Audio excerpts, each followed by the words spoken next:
106.1 KFFB, Bob Connell. Timeless 106.1 FM KFFB. This is Bob Connell. We're at Julies Sweet Shoppe here in Conway, Highway 65. Remember, it's a Veterans Day program at 9 a.m. this morning. They've got a package for every veteran. So if you're a veteran, we encourage you to come by. Free coffee and donuts as well. But we do have Floyd Brantley with me right now. And Floyd, I remember talking with you last year.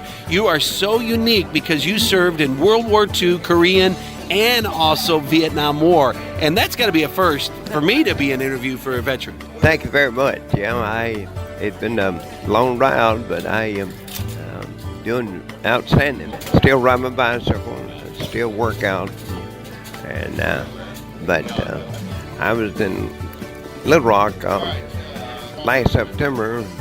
And doctor examined me and said, "Floyd, you have either single or double longevity gene." I said, "A what?" And so they said, "We want to study you more.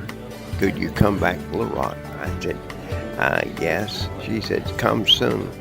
So she gave me a phone number, and you get back Conway, you call this number. So I called, and this is September. And I called, and this lady said, I said, "I'm Floyd Brantley." "Oh, yes, you're the man with longevity gene. We need to see you soon." And she said, "Can you come very soon?" I said, "Yes." She said, "Just a minute. Can you come next January next year?" I said, "Next year? I don't know if this gene going to last that long." But anyway, so I went back, and they asked a lot of questions, studied my brain, and they want to know about how long my parents lived.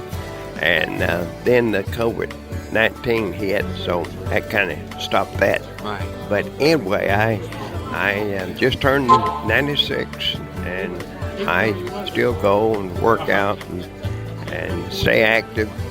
And I went back to Texas, Nacogdoches, Texas. I used to ride my bicycle as a kid all over Nacogdoches and stayed at Foster. Went back last year and retraced my very route that I did as a kid. So I'm still riding my bicycle. Well, that's awesome. That's awesome. Now, what is one of your first memories of World War II when you were in that war? Tell us about that. World War II? Well, the first thing I was playing touch football on December 7th. And father and my friend came out and said, "Boys, Pearl Harbor had been bombed." Well, I had a brother who was in the Navy, and I was concerned, but he wasn't killed at Pearl Harbor, but later on he was killed in Atlanta. So I went in, when I turned 18 in Lufkin, Texas, I got noticed I'd be going to war. And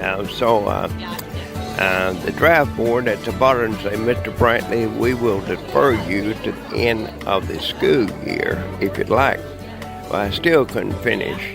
So I cut that off, and I went in and told my dear mother, I said, "Mother, I'm sorry I got to go to war." She said, "Son, I already lost one son, and I'm hoping that you be." None of my kids finished high school. I said, "Maybe someday I will."